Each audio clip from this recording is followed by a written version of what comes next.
Y desde octubre de 2020, cuando inició el presente año fiscal, cada vez aumentan más las detenciones de personas en sus intentos de cruzar ilegalmente la frontera. Por ejemplo, en ese octubre del año pasado, la patrulla fronteriza detuvo a casi 72.000 personas. El mes pasado, la cifra se triplicó. Hierve la frontera sur estadounidense. Entre los migrantes que intentan cruzar ilegalmente por mar o tierra, quienes atravesaron Centroamérica y esperan por su oportunidad en México, y la politización de un fenómeno cíclico al cual no se le pone punto final, la frontera México-estadounidense se ha convertido en el centro de atención en la política nacional. En los 80s vimos dos reformas migratorias, la reforma de la agricultura que ayudó a muchísimas personas que trabajaban en el campo y una reforma muy general de migración que es la llamada reforma migratoria de Reagan. Ninguna de las dos paró el flujo de inmigración en la frontera. 180.034 personas intentaron ingresar a los Estados Unidos por la frontera sur en mayo, según informa la patrulla fronteriza, 150.000 más que en mayo de 2020. Hablamos de casi 1 millón de detenciones por agentes de CBP. Si la persona viene solamente y no viene sin familia y no son menores, el gobierno los está echando para atrás y no les está dando la oportunidad en ciertas ocasiones de aplicar asilo.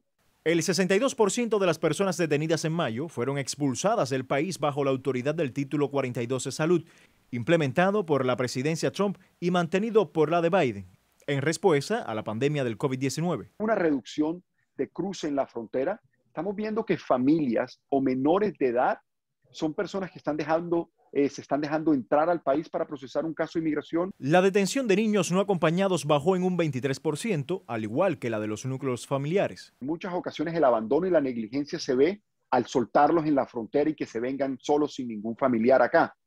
Esos niños, si llegan a obtener la oportunidad de obtener la residencia, no van a poder pedir a sus padres. ¿Qué establece la ley de inmigración con respecto al abandono de un menor? El simple hecho de un abandono es no estar cuidando, no estar presente, no estar proveyendo lo que es vivienda, educación, cuidado de salud, alimentación. Y aquí un dato importante. Según CBP, el 38% de las personas detenidas en mayo de 2021 habían sido detenidas en los últimos 12 meses, demostrando que los intentos de cruce se han multiplicado por personas que al ser expulsadas intentan una y otra vez. El martes, en su primera visita oficial a Guatemala, la vicepresidenta Kamala Harris, quien está encargada del manejo del fenómeno migratorio en la frontera sur, aconsejó en conferencia de prensa a los posibles migrantes no venir a los Estados Unidos. Las mismas palabras que en el 2014 el expresidente Obama empleó para frenar la llegada de más de 52.000 menores no acompañados. La mayoría eran niñas menores de 13 años, de acuerdo con reportes de CBP. La vicepresidenta tiene responsabilidad porque es parte de su portafolio y no ha hecho realmente nada. Por lo cual, esta retórica de Washington es vieja.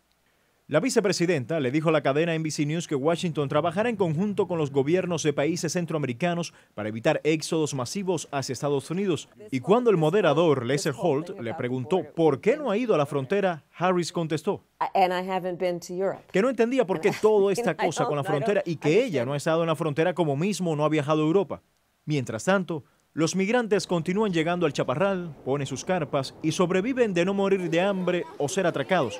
Esperan su oportunidad de solicitar asilo político en un país en el cual la presidencia anterior los echó y les obligó a esperar en México, y la actual administración les dice que no vengan, que permanezcan en sus países de donde escapan del crimen organizado y de la represión política y policial, mientras Washington les echa una mano para resolver esos viejos y arraigados flagelos. Veamos ahora algunas cifras. Guatemala recibió 1.600 millones de dólares en ayuda de Estados Unidos, esto en la última década. Sin embargo, los índices de pobreza y también de desnutrición en ese país han aumentado. Actualmente, el monto destinado por Biden para mejorar la situación en América Latina es de 4.000 millones de dólares, la misma estrategia que empleó durante sus 8 años como vicepresidente. El dinero viene de nosotros, usted, del contribuyente, y la realidad es que no ha funcionado. A pesar de las cuantiosas ayudas, la inmigración ilegal desde Latinoamérica hasta Estados Unidos ha aumentado.